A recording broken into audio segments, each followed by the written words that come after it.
What is up, guys, and welcome to week 6 of the MBL. I am T-Man of the Drinking Birds, and we got Josh Lorsey, as always. Hey, hey guys, what's going on? It's your boy Lucy. So, this week we're playing against Team Not Scold. I believe it's week 6. I honestly have no idea.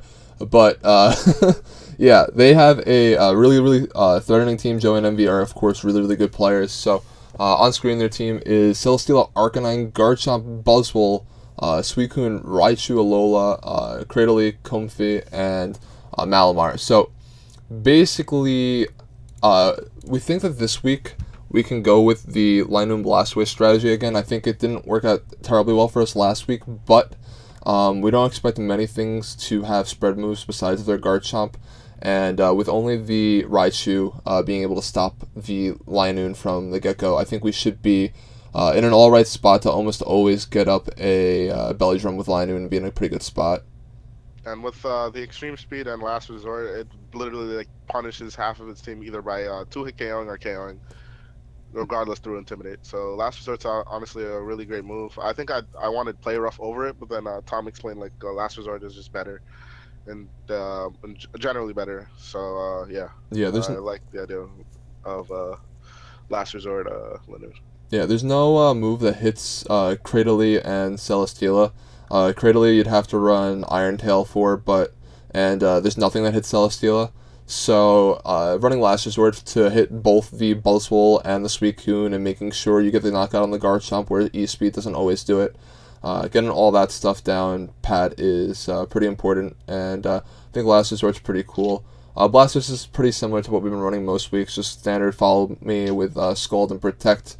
We're going to run Icy Wind this week just because having speed control is always good. There's a few things in that middling speed tier like Arcanine and Buzzwole and Garchomp with Mega Evolutions. So Icy Wind's probably just a pretty strong tech, and we're just going to be running a decent amount of bulk, a little bit of special attack to hopefully knock out the Arcanine. I think the special attack that I have on this Blastoise specifically will just like Oko standard like 4 HP Arcanine if we get knocked into Torrent. Which is essentially the same thing as us getting any sort of like relevant chip damage. So if either of those situations arrive, then Skull should be able to pick up a knockout. Yeah. So next, I think Pheromosa is absolutely phenomenal in this matchup. Ice Beam to deal with the opposing Garchomp is like super duper good. Being able to pick up a knockout there, potentially get a Beast Boost is definitely strong. Get Bug Buzz for Raichu. Focus Blast off of the Z move, All Out Pummeling should be enough to take knockouts on some pretty important things, like their Arcanine is one of them. Cradily is something that we're super duper afraid of, since Cradily walls a good portion of our team, and we have a pretty hard time taking it out. So I have to bring Pheromosa there to pretty much deal with that, since we're not bringing Metagross this week. I think I suggested it either running a Toxic on anyone, preferably like Blastoise or Ninetales, just to like have an out to like if they decide to go like the stockpile route with the Cradily, or try to set up with that Suicune. If worst comes to worst, we have an out to that by going for Toxic if we're not able to get the Linoon strat off, because I feel like Linoon is the only real way we have to damage the Suicune and also the Cradily as well, even though it's like a resisted attack, I believe, with the normal type attack, and it still does a decent chunk, I believe. And just having an out to like those things is honestly crucial. It allows us to kind of play a little bit more flexible instead of like playing in a restricted type. Yeah. So like Linoon can last resort the Suicune, that's an option that we have. Other options are Venusaur can deal with it pretty well. Heliolisk can Oko it if we get Heliolisk in the sun, but currently we're not planning on running the Heliolisk or the Ninetales, and you did see I actually had Hidden Power Ice still on the Ninetales, but we are switching to Toxic. I think the Toxic's definitely a better filler move on Ninetales there, since we do have a decent amount to deal with the opposing Garchomp. We have Pheromosa, we have Heliolisk, we have Landorus to intimidate it, so I think having Toxic on our Ninetales should be pretty cool. Other mons that we have to bring, Landorus, we're going with Earthquake, Superpower, Hidden Power Flying, and Protect. You see Hidden Power Flying even though we're running an Adamant Nature, and that's just because against like not Assault Vest Buzzwole, you can just KO with HP Flying even from Adamant Landorus a majority of the time, and even though I don't think they're gonna bring the Buzzwole just because I don't think it does terribly much to our team, and the fact that whatchamacallit, we have the fire types. I think that it's a pretty likely scenario that they don't bring it, but having the opportunity to just hit hidden power flying and potentially knock out the Buzzwole for just a simple move slot like that, I think is pretty important, and I'm definitely happy running that on Landorus. Hmm. Yeah, the only thing we would have ran is like a Stone Edge, which is only really just to hit Celesteela a little bit harder. Yeah, I agree. I think we were deciding going like the swords dance route and stuff like that, but I think you later said that having the HP flying there just for the Buzzwole. If they decide to bring it, I don't expect them to bring the Buzzwole at all. Two Mars I really don't expect to. Well, I expect them to bring it, but I don't expect them to bring it just for the fact that we have the double sun mode. And like that puts on a lot of pressure in team preview. Like, do you want to bring like your Celesteela or your Buzzwole into that type of matchup? Right, they do have the guard chomp though, but we have ways around that as well with Landers intimidate. We have pivots and Pheromosa being able to one hit KO it as well. So there's that.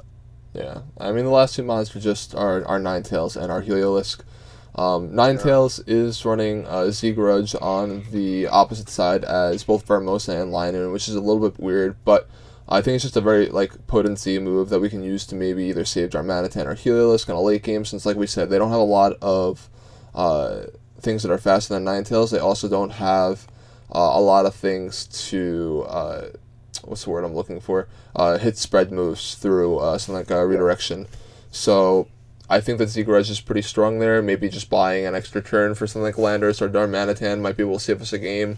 One of the really big things with Ninetales is that their best Pokemon to deal with like a majority of our threats is Garchomp. Deals with the Darmanitan, the Ninetales, and the Heliolisk. So having Grudge activate on Earthquake would be absolutely huge, since we knock out their best damaging move for a majority of our Pokemon if Ninetales were to go down to Z-Grudge and Earthquake.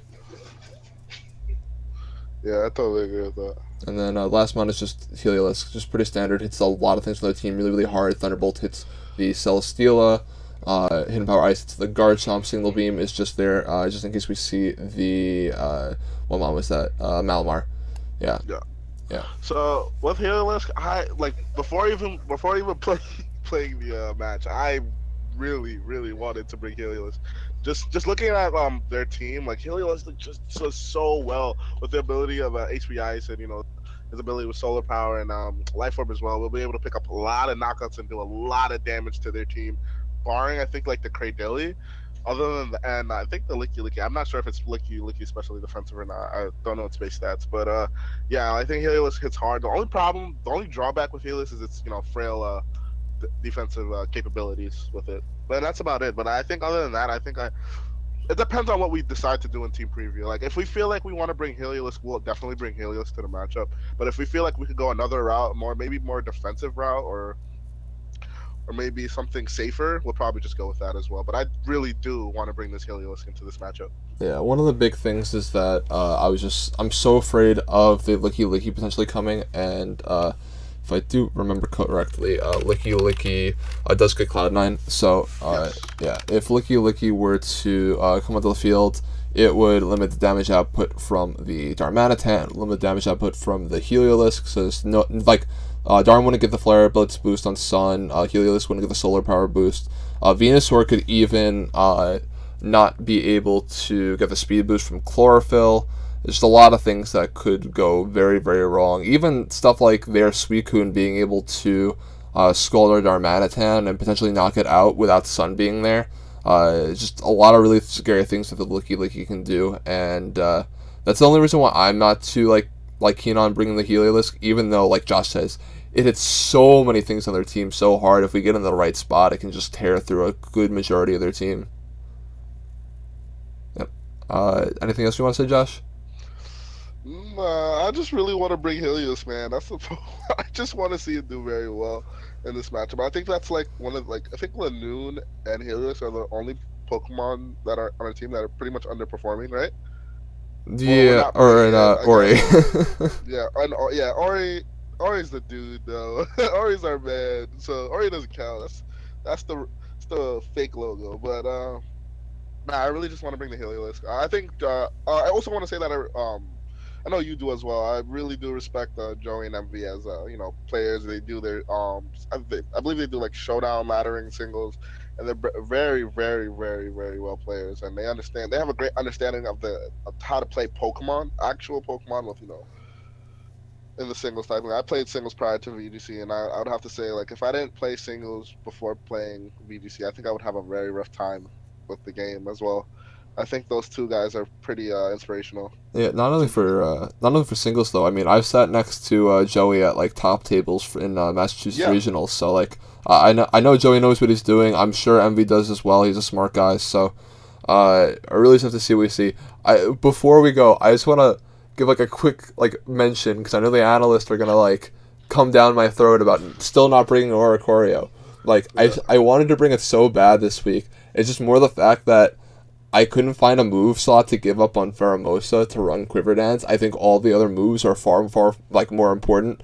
Or else like yes, I think it would be a phenomenal bring this week. I think that very soon you guys will see Dance Dance Revelation, but not quite yet. Or he's still on the bench. We'll have to see if we can bring it in later weeks against a different team. yeah, man. I think that's it, right? We hit all the spots, I believe. Yes, sir. I think we are good to go. So, thank you so much for watching, guys. The battle will be up on Josh's channel. Leave a link down in the description below. Go check out Joey and Emvee as well. Phenomenal players. And I hope you guys enjoy the battle. See you guys. See ya.